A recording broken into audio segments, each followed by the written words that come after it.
அன்பானவர்களே, அன்பு வணக்கங்கள். மனிதர்களுக்கு கடவுள் நம்பிக்கை என்பது மிக மிக முக்கியமான ஒன்று. அதிகம் பேர் கடவுள் மீது அளவுக்கு அதிகமான நம்பிக்கையை வைத்திருக்கிறார்கள், இல்லையா? கடவுள் நம்மை இக்கட்டான சூழ்நிலைகளில் காப்பாற்றுவாரா? ஒரு ஊர்ல வெள்ளம் வரப்போகிறது என்பதை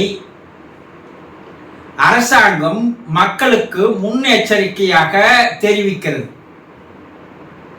இந்த கிராமத்துல வெள்ளம் வரப்போகுது, எல்லோரும் பாதுகாப்பான இடத்துக்கு போங்க என்று ஒலிபெருக்கின் மூலமாக வீதி வீதியாக அரசாங்க அதிகாரிகள் தெரிவிக்கிறார்கள். மக்களும் கூட்டம் கூட்டமாக ஒரு பாதுகாப்பான இடத்தை நோக்கி செல்கிறார்கள். அதில் ஒருத்த மட்டும்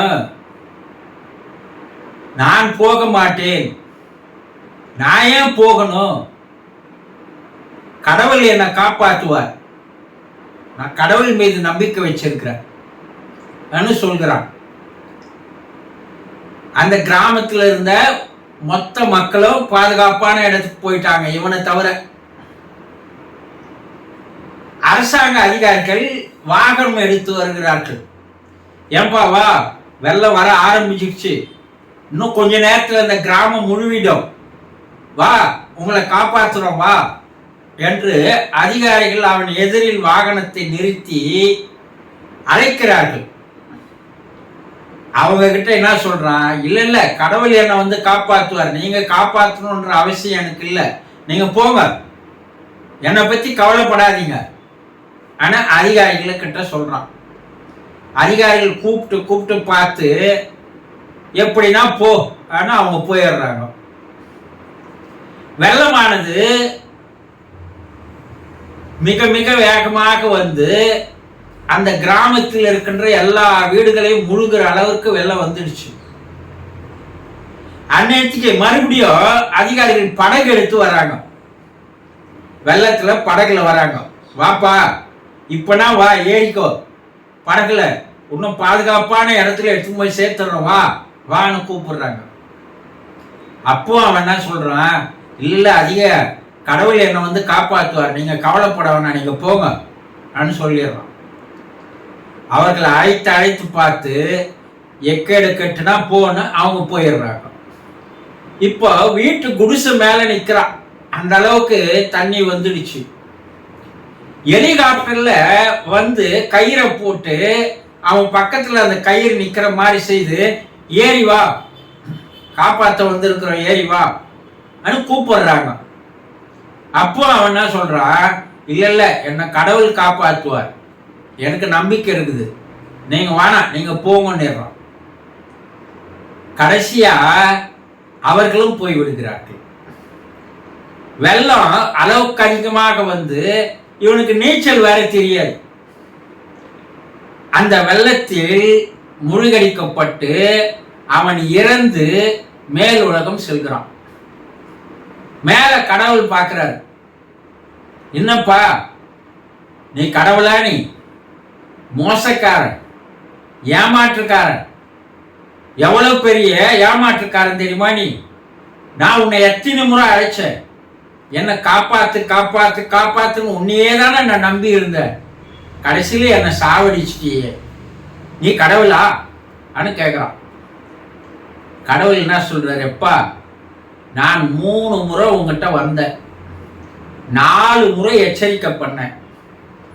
நான் முதல்ல அரசு அதிகாரிகளா வந்து ஒலிபெருக்கி மூலம் எச்சரிக்கை செய்ததும் நான் தான். வாகனம் எடுத்துட்டு வந்து உன்னை காப்பாற்றணும்னு வந்தவனும் நான் தான். படகு எடுத்துட்டு வந்து உன்னை காப்பாற்றணும்னு வந்தவனும் நான் தான். ஹெலிகாப்டர் எடுத்துட்டு வந்து உன்னை காப்பாற்றணும்னு வந்தவனும் நான் தான். நான் உன்னை 4 முறை எச்சரிக்கை பண்ணி உன்னை காப்பாற்ற வந்து நீ வரலன்னா அது என்னுடைய தவறா? ஆனா கடவுள் திருப்பி கேட்டார். இதுல இருந்து என்ன தெரியுதுன்னா, கடவுள் நம்பிக்கை என்ற ஒரு அதீதமான நம்பிக்கையில பல பேர் முட்டாள்களாக வாழ்ந்து வருகிறார்கள். இவன் என்ன நினைச்சுக்கினா, கடவுளுக்கு நம்ம ஓவியம் வரைஞ்சி இருக்கிறோம் பாரு, அந்த வேஷத்தோடவே அவர் இறங்கி வருவார் அப்படின்னு நினைச்சுக்கினா. விநாயகர் விநாயகராகவே வருவாரு, முருகர் முருகராகவே வருவாரு, சிவன் சுடுகாட்டில் இருக்கிற மாதிரியே வருவான். இப்படி ஒரு முட்டாள்தனமான ஒரு நம்பிக்கையை வைத்துக்கொண்டு வாழ்ந்து வருகிறவர்கள் எவ்வளவு பேர் இருக்கீங்க. கடவுள் என்பவர் வருவார். எப்படி வருவார்? நீங்க அழைச்சா வராங்க. எப்படி வராங்க? ஏதோ ஒரு சூழ்நிலையை ஏற்படுத்தி தருகிறார்கள், சந்தர்ப்பத்தை ஏற்படுத்தி தருகிறார்கள், வாய்ப்பை ஏற்படுத்தி தருகிறார். நம்ம அறிவில் வேலை செய்யணும். கடவுள் எதுக்கு அப்ப அறிவை கொடுத்தான்? அறிவு கொடுத்த கடவுள் ஏன் வரப்போறான்? நீ அந்த அறிவால விழிப்புணர்வோடு இருந்து நீ உன்னுடைய உயிரை காப்பாற்றிக் கொள்ள வேண்டும் என்பதற்காக தானே அறிவு கொடுத்தான். அந்த கிராமத்தானுடைய அறிவு வேலை செய்யல. அப்போ கடவுள் நம்பிக்கை என்ற பேர்ல எவ்வளவு முட்டாள்தனமான, கேலித்தனமான, வேடிக்கையான செயல்களை எல்லாம் செய்து வருகிறார்கள் என்பதை பார். இப்ப கடவுள் அறிவை தந்த போது எல்லா ஜீவராசிகளும் படைச்சான் இல்லையா கடவுள்? ஏன் மனிதனுக்கு மேல ஒரு உயிரினத்தை அவன் படைக்கல? ஓரறிவு தாவரம் முதல் 6 அறிவு மனிதன் வரை படைச்சிட்டான் இல்லையா? இப்ப 7வது அறிவு என்று ஒரு உயிரினத்தை, 8வது அறிவு என்று ஒரு உயிரினத்தை அவன் ஏன் படைக்கவில்லை?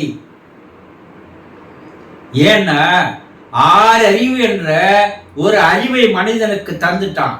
அந்த அறிவு வேலை செய்ய ஆரம்பித்து விட்டால் அவனுக்கு ஒரு விழிப்புணர்வு ஏற்படும், ஒரு தெளிவு ஏற்படும், ஒரு ஞானம் ஏற்பட்டு விட்டுகிறது. அதனால இதற்கு மேல் உயிரினம் படைக்க வேண்டிய அவசியம் இல்லை. அது ஒரு காரணம். அவதாரங்கள் என்ன சொல்றாங்க? 6வது அறிவு மனிதனை படைத்த போது எல்லா உயிரினங்களிலும் இறைவன் தன்னை எடுத்து சென்று கலந்து கரைந்து போய்விட்டான். வள்ளல் பெருமான் என்ன சொல்றாரு?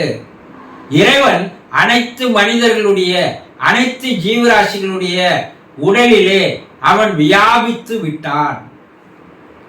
அப்போ மனிதர்களாக்கிய நமக்குள்ளேயே இறைவன் இருக்கிறான் இல்லையா?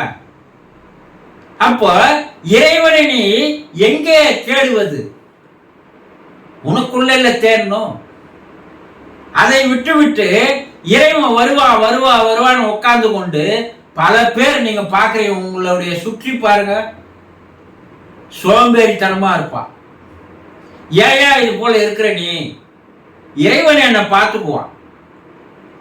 இறைவன் படைச்சவனுக்கு தெரியாதா உணவு கொடுக்கணும்னு? மரம் வச்சவனுக்கு தண்ணி ஊற்ற தெரியாதா? இந்த பழமொழி எல்லாம் பேசுவான். ஆனா இறைவன் நமக்குள்ளேயே இருக்கிறானே என்பதை சிந்திக்க மறந்து விடுகிறான். ஒரு பழமொழி இருக்கு. கடல்ல பிரயாணம் பண்ற அந்த படகோட்டிகளுக்கு இந்த பழமொழியை சொல்லுவார்கள். என்னன்னா, நிச்சயமாக கடலில் இருந்து இறைவன் உங்களை கரை சேர்ப்பான், ஆனா உத்தரவாதம் தர முடியாது. புயல் வரும் என்பதற்கு உத்தரவாதம் தர முடியாது சொல்லுவாங்க. புயல் வரதான் செய்யும்.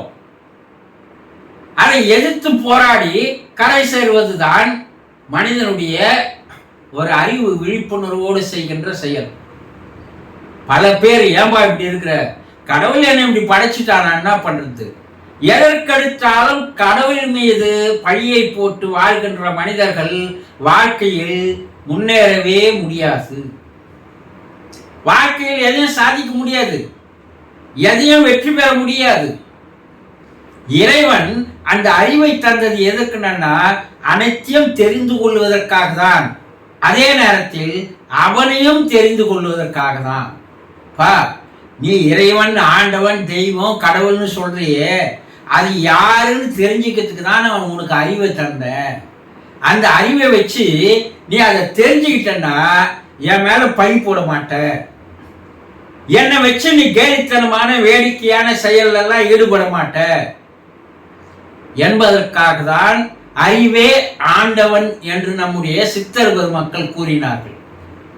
ஆகவே இறைவன் காப்பாற்றுவான். எப்போ நாம் அறிவை வைத்து பெரும் முயற்சி செய்து பார்த்துட்டோம், போராடி பார்த்துட்டோம், எல்லா செயலையும் நம்ம கடைசி வரைக்கும் விடாமுயற்சியோடு செய்து பார்த்தோம், ஆனா பலன் கிடைக்கல என்ற நிலைமை எப்போது வருகிறதோ அப்போது இறைவனிடம் பிரார்த்தனை செய்தால் அப்ப இறைவன் உங்களை காப்பாற்றுவான். ஆரம்பத்திலே நீ எதுக்கட்டாலும் ஒரு பிரார்த்தனை பண்ணிடுறது, என்னை காப்பாத்துப்பா, எனக்கு இதை கொடுப்பா, அதை கொடுப்பா, எனக்கு பணம் கொடுப்பா, செல்வம் கொடுப்பா, எனக்கு நல்ல பொண்ணை கொடுப்பா, எனக்கு நல்ல பொண்டாட்டி கொடுப்பா, நல்ல பிள்ளைகளை கொடுப்பா. கடவுள் நான் புரோக்கரா? கொஞ்சம் யோசனை பண்ணுங்க. எல்லாத்தையும் அவன் உங்களுக்கு கொடுக்குதாங்க, நீ ஏன் பிறக்கணும்? உன்னை ஏன் அவன் பிறக்க வைக்கணும்? எப்போது ஒரு மனிதனுக்கு விழிப்புணர்வு வருகிறதோ அப்போது அவன் உள்ளேயே கடந்து உள்ளே சென்றால் அந்த கடவுள் இருக்கிறான் என்பதை தெரிந்து கொள்ளலாம். கடவுள் நம்மை காப்பாற்றுவார் நிச்சயமா. ஆனா எப்போ உன்னால முயற்சி செய்ய முடியாத போகும்போது, உன் அறிவுக்கேற்ற அளவிற்குனே பெரும் முயற்சி செய்து பார்த்து பிற்பாடும் கூட சாதிக்க முடியவில்லை என்றால் அப்போ இறைவன் தானாகவே சில சந்தர்ப்பங்களை, சூழ்நிலைகளை, வாய்ப்புகளை, அந்த இறைநிலை, அந்த பெரும் ஆற்றல், மகத்தான ஆற்றல் உங்களுக்கு உதவி புரியும் என்பதை தெரிந்து கொண்டு முயற்சி இல்லாமல் வாழக்கூடாது என்பதையும் தெரிந்து கொள்ள வேண்டும். சந்தோஷம்.